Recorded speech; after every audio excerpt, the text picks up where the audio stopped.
내 떡을 물 위에 던지라. 내 떡을 물 위에 던지라. 라는 제목으로 하나님의 말씀 같이 나누도록 하겠습니다. 우리는 4주 동안 이제 오늘은 5주차가 되네요. 전도서를 통해서 은혜를 누리고 있습니다. 오늘은 그 마지막 시간으로 내 떡을 물 위에 던져라 라는 제목으로 좀 함께 같이 나눌 건데요. 먼저 말씀을 들어가면서 제가 최근은 아니죠. 조금 시간이 되긴 했는데 아주 허무한 사건이 일어난 기사를 본 적이 있어요. 그래서 제가 좀 여러분들과 같이 나누고 싶은데요. 세계 인터넷의 대강국, 대한민국. 대한민국은 5G의 시작이며 대한민국의 인터넷은 세계를 지배하고 있습니다. 그런데 그 대한민국 KT의 2021년 10월 말 한국 KT 인터넷 장애 사건을 한국에서 대대적으로 보도한 적이 있습니다. 2021년 10월 25일 월요일입니다. 이제 가장 인터넷을 이제 많이 쓰게 되는 주말 후에 업무량이 많았던 오전 11시 16분 한국의 인터넷 KT망이 전국적으로 장애가 발생돼서 약 50분간 인터넷이 진행되지 않았습니다. 난리가 난 거죠. 예. 그리고 12시 10분에 11시 16분에 이 사건이 일어났고 12시 10분에는 이 인터넷의 장애의 원인을 KT가 대규모 디도스의 공격으로 인한 것이라고 주장을 하게 됩니다. 얼마나 강력한 해킹이었던지 우리나라 사이버 범죄 수사대가 이제 그 원인을 찾아 나가려고 시작을 합니다. 12시 20분부터 경기도 남부경찰청 사이버수사대와 피해경위 범죄 여부 조사에 들어가고 12시 54분 KT가 갑작스럽게 장애의 원인을 원인 불명으로 바꾸게 됩니다. 한국인터넷진흥원과 과학기술정보통신부는 KT의 인터넷 장애는 디도스 공격이 아니었다라고 말하고 KT 자체의 서비스 장애라고 밝혀냅니다. 그리고 나서 오후 2시 KT는 본인들 라우팅 경로 오류였다라고만 밝히게 되고요. 다음 날 오후 2시에 KT 구현모 사장이 직접 전 국민에게 사과를 하게 됩니다. 그리고 보상 방안을 마련하겠다 이렇게 얘기를 하거든요. 여러분 생각해 보세요. 대한민국의 가장 바쁜 요일, 가장 바쁜 시간에 인터넷이 KT를 쓰는 모든 인터넷이 장애가 일으킨 겁니다. 예. 특히나 이제 우리나라에서만 이제 단순 업무를 보는 것이 아니라 해외에 있는 모든 이제 업무들이 다 마비가 됐다고 생각을 해보세요. 그런데 이 전국의 인터넷 장애를 일으킨 이 사건의 주 원인이 무엇이었는지 아세요? 부산 사상구의 이 전화국에서 라우터 교체 작업이 있었대요. 단순 작업입니다. 그래서 설정값을 새로 잡던 중에 한 남자가 이제 이걸 만지던 남자가 마지막에 수식어 엑시트를 안 친 겁니다. 그 하나였습니다. 그렇게 해서 전국적으로 전 세계적으로 KT 인터넷을 사용했었던 우리나라의 모든 인터넷은 다 마비가 되었던 것입니다. 이런 단순 사고는 일어날 수 없는 사고가 되도록 시행 매뉴얼이 있었고 몇 차에 걸쳐서 안전 테스트를 하게 돼 있지만 그 테스트를 그 사람이 다 무시했던 것입니다. 현장에 회사 관리자, KT의 관리자는 없었다고 해요. 그래서 이 엄청난 피해를 일으키게 된 것입니다. 정부의 디도스 공격까지 보고를 했었는데 한 사람의 철자 4글자를 안 쓴 수식어의 오류 때문에 이렇게 큰일이 일어난 거죠. 여러분 정말 허무하죠. 여러분 사람이 모릅니다. 아무리 완벽한 사람도 실수를 할 수 있고 그 실수의 파장은 우리가 셀 수 없을 정도로 세상이 그런 겁니다. 완전한 사람도 실수를 하고요. 모든 게 다 허무합니다. 여러분 우리는 4주 동안 이렇게 허무에 대해서만 이야기를 나눴습니다. 그것은 무엇이었습니까? 우리는 이 해 아래, 우리가 사는 이 땅 해 아래는 소망이 없다는 것입니다. 정말 허무하다는 것입니다. 근데 거기서 끝나지 않죠. 그래서 다 허무하다는 것이 아니라 해 위에는 소망이 있다. 해 위에 참 가치가 있다는 것이 그 솔로몬이 하는 이야기였습니다. 자, 그렇다면 이제 오늘 이 전도서를 마무리하는 시점에서 우리가 이 땅 아래에는 모든 것이 다 허무하다는 것을 알았고 해 위에 하나님께는 참된 가치가 있는 것을 알았다면 그럼 우리는 이제 어떠한 삶을 이 세상 가운데서 살아가는 것이 하나님의 기쁨이 되는 삶이요 지혜로운 삶인지 실제적인 구체적인 방안을 우리가 오늘 한번 찾아보고 나눠보기 원합니다. 저는 오늘 이 질문을 던지고 싶어요. 그렇다면 해 위에 참 소망을 두고 살아가는 크리스천은 어떻게 살아가야 할까요? 해 위에 참 소망을 두고 살아가는 크리스천은 어떻게 살아가야 할까요? 첫 번째는요, 베푸는 삶을 살아야 한다고 이야기하고 있습니다. 베푸는 삶을 살아야 합니다. 우리 한번 같이 따라해 볼까요? 자, 읽어보죠. 시작. 베푸는 삶을 살아야 합니다. 예, 우리 한번 1절 제가 읽어볼게요. 너는 내 떡을 물 위에 던져라. 여러 날 후에 도로 찾으리라. 자, 1절을 보면 너는 내 떡을 물 위에 던져라. 여러 날 후에 도로 찾으리라 라고 말을 하고 있습니다.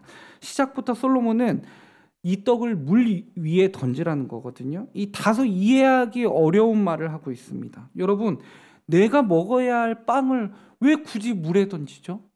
그 맛있는 빵은 오븐에 넣어야 되는 거 아닌가요? 그렇죠?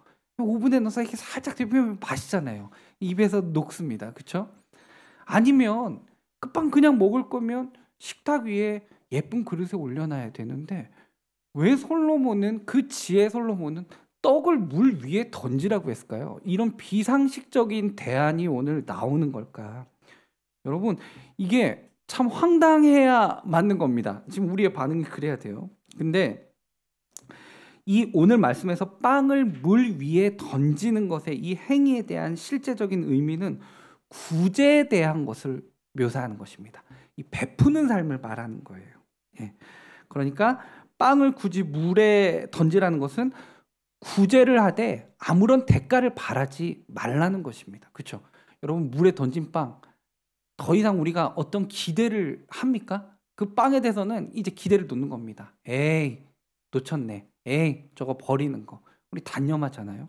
구제를 말하는 겁니다. 구제는 내게 다시 돌아올 수 없는 거죠. 내 것을 그에게 베푸는 것입니다. 네. 여러분, 물 위에 빵을 던지는 사람이 있다고 생각해 봅시다. 그 사람은 그 빵이 자신에게 다시 돌아올 것이라는 기대를 하지 않습니다. 이와 마찬가지로 구제도 그렇게 해야 합니다. 여러분, 우리도 우리가 가진 소중한 것을 좀 붙들고 있지 않습니까? 여러분들이 가지고 있는 소중한 것들 뭐가 있습니까? 이제 각각 좀 차이는 있을 것 같아요. 여러분들이 절대 포기할 수 없는 여러분들이 가지고 있는 그 보물.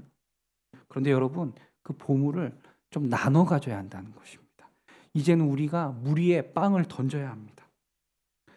가치 있는 목적과 귀한 동기를 가지고 아름다운 일을 위해서 내가 가진 것을 던진다면 그것은 낭비가 아니라고 이야기하고 있습니다. 자, 1절 후반부에 뭐라고 얘기하냐면요. 또 이상한 말이 있어요. 자, 보세요. 너는 이 떡을 물 위에 던져라. 여러 날 후에 도로 찾으리라. 물 위에 던진 빵을 다시 도로 찾는데요. 여러분, 이것도 이상하죠. 자, 이게 무슨 말일까? 물 위에 빵을 던지는 행위 자체가 구제를 할 때 대가를 바라지 말고 던지라는 것인데 그 결과가 어떻다고 해요? 여러 날 후에 도로 찾아온대요. 어떻게 해서 이런 결과가 발생하는 것일까? 그것은 바로 가난한 자를 지으시고 그들을 긍휼히 여기시는 하나님께서 이처럼 선한 일을 행하시는 사람들의 그 선한 행동을 직접 갚으신다는 것입니다. 자, 그러니까 내가 이 땅에서 내가 가지고 있는 것을 나눈다고 던졌을 때에 나는 그것이 도로 찾아올 수 없다고 생각할지 모르지만 후에 시간이 지났을 때 하나님께서 그것을 갚으신다는 것입니다. 하나님의 나라에 상급이 있다는 것입니다. 여러분, 그래서 오늘 솔로몬은 그 하나님의 신실하심, 하나님의 성실하심을 두고 확신하는 가운데 이렇게 얘기하는 것입니다. 네가 가지고 있는 것을 자신 있게 던져라. 그러면 후에 분명히 너한테 돌아온다. 여러분, 구제는 그런 것입니다. 여러분, 우리가 여기 일본에 있을 때 전도하기 정말 쉽지 않죠. 예. 한국도 힘들지만 우리들 입을 모아 말합니다. 일본은 정말 전도하기 힘든 곳이라고. 심지어 일본에 선교를 온 선교팀도 한국에 가서 선교 보고를 그렇게 해요. 일본은 복음을 전하기가 정말 쉽지 않은 곳이라고. 여러분, 그런데요. 여러분, 이 복음을 전하기 힘든 가운데 그들에게 하나님의 영향력을, 주 예수 그리스도의 향기를 전할 수 있는 효과적인 방법이 있다는 거 아십니까? 저들의 막힌 귀와 저들의 무시를 저들의 따뜻한 시선으로 돌릴 수 있는 방법이 있다는 거 아세요? 구제입니다. 여러분, 도움을 필요로 하는 자에게 우리가 가진 것을 무리에 던진다고 생각해 보세요. 저들의 눈이 절대 우리를 무시할 수 없습니다. 저들은 감사와 귀 기울임과 주목으로 우리에게 오게 될 것입니다. 그때 하나님의 영광을 드러내게 되는 것입니다. 이것은 하늘의 상급을 쌓는 행위예요. 구제는 하나님의 영광을 드러낼 수 있는 절호의 찬스가 되는 것입니다. 여러분, 우리가 어떻게든 복음을 전하려고 해보십시오. 이 일본에서 얼마나 어렵습니까? 그러나 구제는 그 모든 것을 가능케 한다는 것입니다. 이것이 구제에 엄청난 능력이 있음을 우리는 알 수 있습니다. 그 지혜롭다던 솔로몬은 그 지혜를 우리에게 전수하는 것입니다. 네가 가지고 있는 그 빵을 무리에 던져라. 그러면 그것을 도로 찾을 수 있을 것이다. 그것이 하나님이 기뻐하는 것이라는 것입니다. 여러분, 우리 안에 계신 하나님의 그 사랑을 그들도 보게 되는 기회가 되는 것입니다. 2018년 겨울 12월 29일 연말에 제가 섬기고 있던 수지 청년들과 또 대학부에 있는 대학생들이 함께 수원역을 찾았습니다. 이것은 단순히 그냥 찾은 것이 아니었고 제가 섬기고 있는 촌에 있는 한 청년 커플이 기도하면서 준비한 프로젝트였습니다.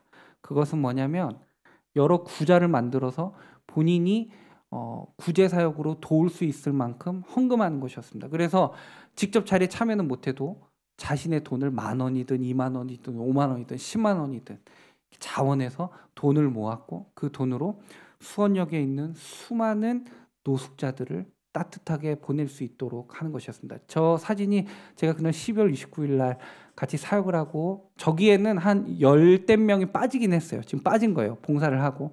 이제 찍은 사람은 마지막까지 남은 사람인데 저 때가 제 기억으로 영하 10도에서 영하 12도입니다. 엄청 추웠어요.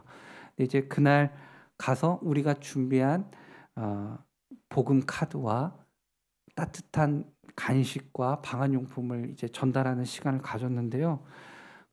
너무 좋아하는 거예요. 사람들이 노숙자들을 그렇게 따뜻하게 쳐다보고 다가오고 선물을 주는데 얼마나 좋아했겠어요. 저들이 우리에게 다가왔어요. 그리고 선물을 주는데 제가 그때 너무 마음이 짠했던 거는 그 사람들이 얼마나 추웠던지 우리 청년들이 차고 있는 그 방한용품들 있잖아요. 귀마개랑 목도리랑 장갑이 있는데 그거를 좀 주면 안 되냐는 거예요. 근데 이제 우리 애들이 그걸 다 빼는 거예요. 그래서 드리는 거예요. 많이 추웠는데 그렇게 다 빼서 주는 거예요. 드리고 주님이 우리 힘들지만 고생하시는 우리 여러분들을 사랑한다고 복음을 전하고 오는데요. 그날 저 사진을 보시면 알겠지만 저희가 너무 행복했어요. 추운데 추운지 모르고 사역을 했거든요. 저는 좀 전날 지각을 했어요, 솔직히. 근데 우리 청년들은 일찍이 몇 시간 동안 그 노숙자들과 시간을 가지고 너무 행복하게 돌아왔었어요. 그때 알게 됐어요. 아, 물 위에 빵을 던지는 게 되게 행복한 거구나. 세상은 이해할 수 없어요. 내가 가진 것을 주는 건 낭비예요. 그리고요, 비상식적인 행동이에요. 미련한 거예요. 그런데 하나님께서는 솔로몬을 통해서 우리에게 가르쳐 주세요. 하늘의 상급이 크다. 하나님의 영광을 드러내게 된다. 기쁨이 있어요. 구제를 하는데 기쁨이 있어요. 여러분, 복음 전해 보셨어요? 여러분, 그 복음을 자랑스럽게 전했을 때 그 쾌감을 여러분 느껴보셨습니까? 그 전도의 맛을 본 사람은 전도하러 나갑니다. 왜냐면요, 그 하나님께서 주시는 그 기쁨이 있는 거예요. 여러분, 구제의 기쁨이 있습니다. 세상은 이해할 수 없지만 우리 크리스천은 거기에서 은혜를 누리는 것입니다. 사도행전 3장에 보면요, 이런 사건이 있어요. 성전 미문에 안진뱅이가 있습니다. 예. 그러니까 성전에 예배를 드리러 사람들이 오가는데 가장 아름다운 그 미문이 있었어요. 이제 너무 자리를 잘 잡은 거죠. 그 안진뱅이가 예배 드리러 가는 사람들, 그 자주 사람들이 많이 오가는 곳에 딱 자리를 잡은 겁니다. 그 안진뱅이가 그 자리에서 그날 원했던 게 무엇일 것 같아요? 아마 그 자신이 달라고 하는 돈을 얼마를 줄까를 되게 기대했을 거예요. 그런데 어느 두 사람이 예배를 드리러 가는데 갑자기 그 안진뱅이 앞에 서게 된 거죠. 아마 안진뱅이는 엄청 기대했을 겁니다. 오, 왔다. 저 사람들 뭔가 좀 높은 사람들이다.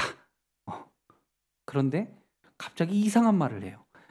은과 금은 나는 없다. 그러나 내가 있는 것으로 줄 테니 받아라. 예수의 이름으로 주노니 일어나 걸어라. 난 돈을 원하러 앉아 있는데 정말 그 안진뱅이에게 필요한 것이 무엇인지를 베드로가 외친 거죠. 예수의 이름으로 일어나 걸어라. 다리에 힘이 생기고 안진뱅이가 일어나게 되는 것입니다. 일어나서 뛰거든요. 그리고 찬양을 해요. 그 안진뱅이가. 근데 거기에서 클라이막스는 성전 안으로 들어가 버리는 것입니다. 정말 필요한 게 뭐였을까요? 주님을 만나는 거죠. 예수 이름의 능력이 거기에서 발휘되는 거예요. 그 안진뱅이가 그 성전 미문에 돈을 받으려고 앉아 있었던 안진뱅이가 주님을 만나요. 주님을 찬양해요. 여러분, 이겁니다. 말씀 가운데 마태복음 10장 42절에 이런 말이 있어요. 이런 말씀이 적혀 있어요. 또 누구든지 제자의 이름으로 이 소자 중 하나에게 냉수 한 그릇이라도 주는 자는 내가 진실로 너희에게 이르노니 그 사람이 결탄코 상을 잃지 아니하리라 하시니라. 여러분, 생각해 보세요. 냉수 한 그릇까지도 베풀면 상을 주시겠다고 주님께서 약속하세요. 냉수 한 잔이요. 냉수 한 잔. 한 잔 마실게요. 이 냉수 한 잔. 그런데 하물며 우리가 가진 그 포기할 수 없는 떡, 포기할 수 없는 그 빵을 물 위에 던지는 여러분들의 그 아름다운 행위를 주님께서 어떻게 잊으실 수 있겠습니까? 기억하실 수밖에 없죠. 여러분, 우리 청년부에서도 이렇게 물 위에 빵을 던지는 행위를 좀 계획하고자 합니다. 이번 겨울이고요. 사실 여러분, 이 구제와 헌신은 강요하는 것이 아닙니다. 제가 되게 조심스러워요. 이거는 여러분들이 마음에 내키고 내 마음에 자원하는 마음이 있으면 언제든지 함께 하시면 됩니다.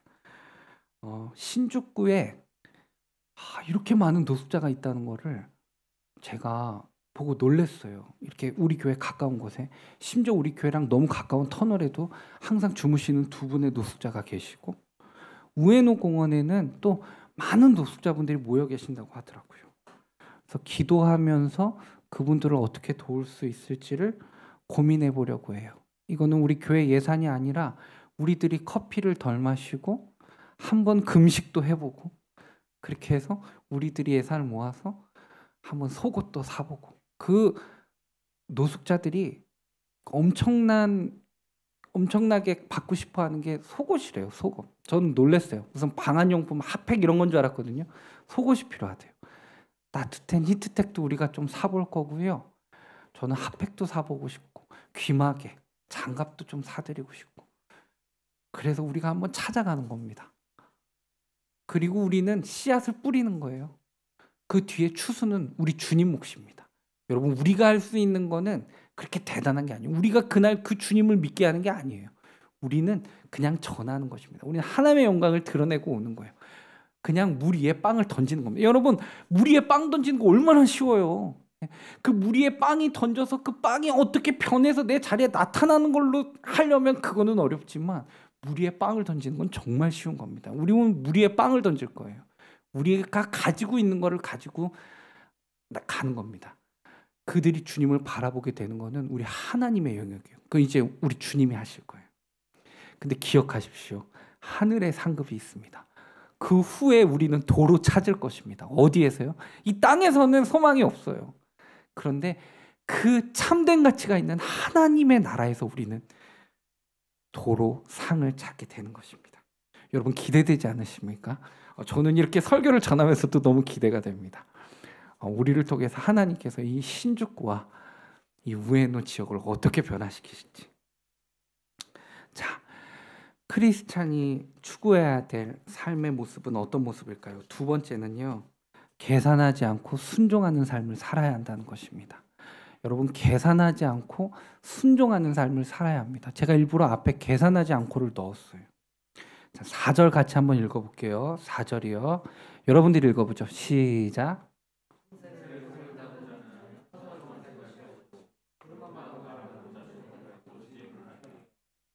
4절을 보면 솔로몬은 바람만 살피는 자는 씨 뿌리지를 못한다.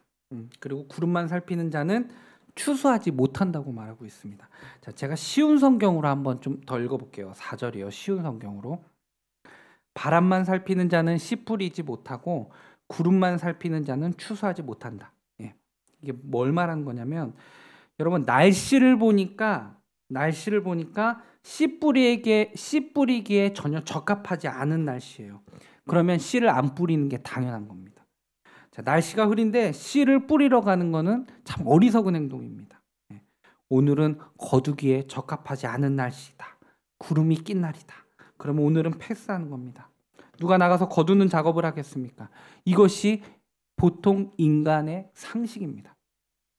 그러나 오늘 솔로몬이 왜 이 말씀을 우리에게 하는 것일까요? 이야기를 조금 제가 바꾸어서 얘기해 보겠습니다. 계산을 하고 재어보아서 인생을 살아가는 것은 참 어리석은 사람이라고, 그렇게 살지 말라고 이야기하는 것입니다. 여러분, 그들은 이것을 하면 안 될 것 같다. 저것을 하면 좀 우리에게 이득이 있겠다. 저것을 하면 좋지 못하다. 이것은 낭비이다. 사람들은 이렇게 계산하기를 좋아하고 이것이 지혜라고 생각을 합니다. 주님 앞에 시간을 드리고 젊음을 바치고 어떻게 보면 더 힘듦에도 많은 시간을 낸 것은 엄청난 헌신이요 낭비라고 생각을 하기도 합니다. 그러나 본문 말씀은 무엇이라고 말합니까? 너는 이 떡을 물 위에 던져라. 여러 날 후에 분명히 도로 찾을 것이다 라고 이야기합니다. 여러분, 시선을 너무 환경에 고정하지 마십시오. 구름 낀 하늘에 시선을 두지 마십시오. 날이 맑기까지 계속해서 기다리지만 마십시오. 날이 좋아지면 하겠다. 내가 형편이 좀 나아지면 하겠다. 내가 좀 여유가 있을 때 좀 내가 힘을 내겠다. 여러분, 그게 참 어리석다고 솔로몬은 이야기하고 있는 것입니다. 여러분, 이런 마음이 우리들의 마음 가운데 계속해서 자리하게 될 때에는 우리가 정말 하나님의 부르심에 순종할 수 없게 된다는 것을 우려해서 솔로몬은 말하는 것입니다. 이런 마음 때문에 해야 되는 것도 못하는 것입니다. 내 위에 하늘이 어두워도 나를 둘러싸고 있는 환경이 어렵고 작은 것만 같아도 불리해 보여도 이 모든 것이 하나님을 향한, 그리고 내 이웃을 향한 것이라면 기꺼이 감사함으로 내가 하겠다는 그 믿음의 순종이 하나님의 보상이 있고 도로 찾을 수 있다는 것을 말해주는 것입니다. 이것은 단지 구제에만 국한된 이야기가 아닙니다. 여러분들이 삶을 살아가면서 여러분들의 마음을 놓고 하는 하나님의 음성이 분명히 있을 것입니다. 여러분, 그 음성을 여러분 특권의식을 가지셔도 돼요. 여러분 감사하시기 바랍니다. 내가 어떤 행동을 하는데 갑자기 내 마음에 이런 마음이 드는 거예요. 이래도 내가 하나님의 자녀인데, 내가 하나님 믿는 사람인데. 여러분, 여러분들의 마음을 성령님께서 강력하게 놓고 하시는 것입니다. 그때 계산하지 않고 순종하라는 것입니다. 여러분, 우리들의 마음 가운데 주저하게 만들고 이성과 합리라는 이름 속에서 여러 핑계들을 찾으며 합리화하려고 할 때 즉각적으로 계산하지 말고 순종하라는 것입니다. 이게 주님의 방법이라는 것입니다. 오늘 솔로몬은 그 얘기를 한 것입니다. 날씨와 환경을 보고 추수하기를 게을리하는 너희들에게 있어서는 하나님의 상급이 없다는 것입니다. 참된 지혜는 환경을 보고 가는 것이 아니라 주님을 보고 걸어 나가는 것임을 이야기하고 있는 것입니다. 여러분, 성경에 보면 많은 믿음의 사람들이 그렇게 순종했습니다. 믿음의 사람들은 계산하지 않습니다. 그저 순종할 뿐입니다. 아브라함을 한번 생각해 볼까요? 그는 75세란 나이에 하나님의 부르심을 받았습니다. 여러분, 하나님의 부르심을 받는 75세의 아브라함의 삶이 위기 가운데 주님을 만난 것이 아닙니다. 그의 삶은 정말 탄탄대로였습니다. 평탄했습니다. 하나님이 부르신 그 길은 앞이 보이지 않는 막연함의 부르심이었습니다.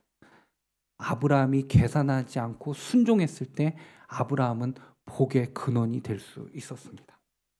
믿음의 조상이 되는 것입니다. 여러분, 모세는 어떻습니까? 모세가 부르심을 받은 게 나이가 80세였어요. 여러분, 모세는 할아버지였습니다.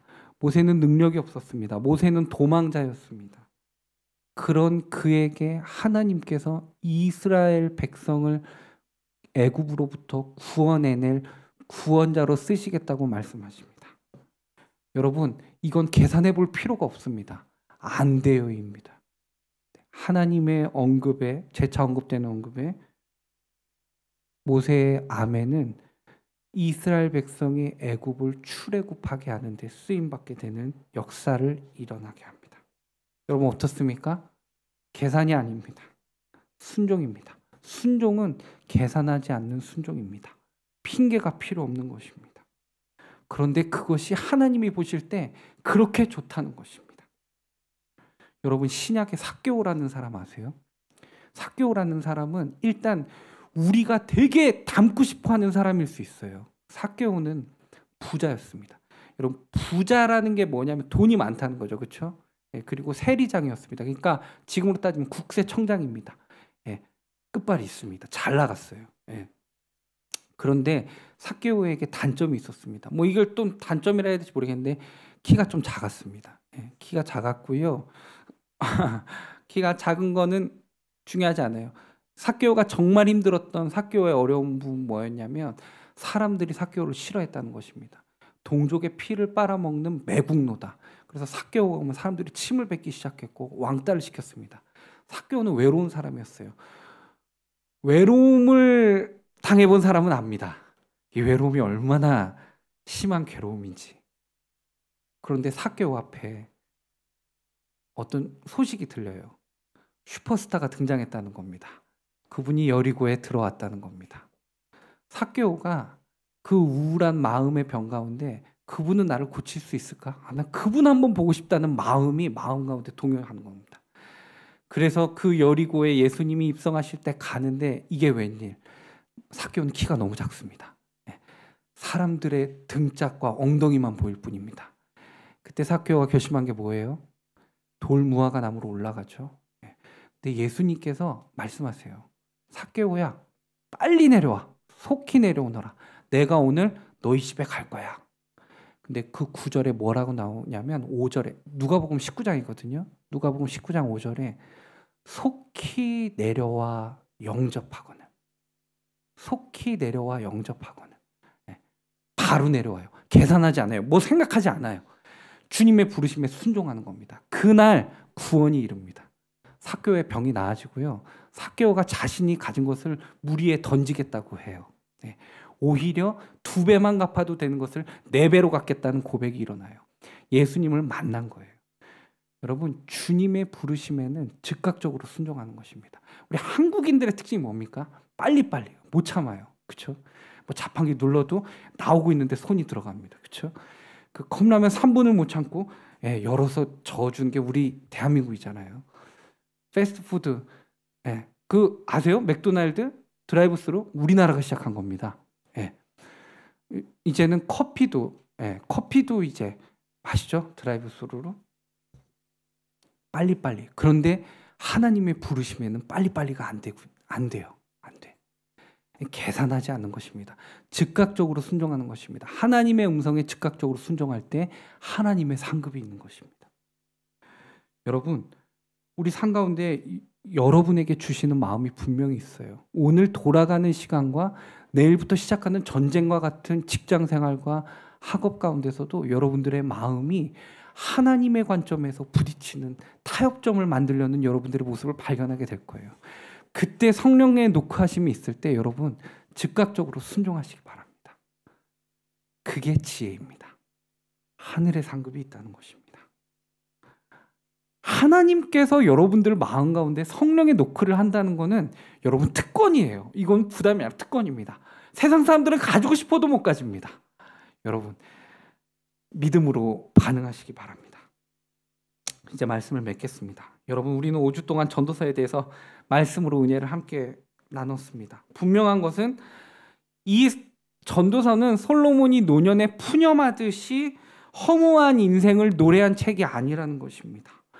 모든 것을 다 누려보았던 솔로몬이 자신이 사랑하는 크리스천들에게 이렇게 살라고 이야기한 내용이라는 것입니다. 깨달은 것을 나눈 것입니다.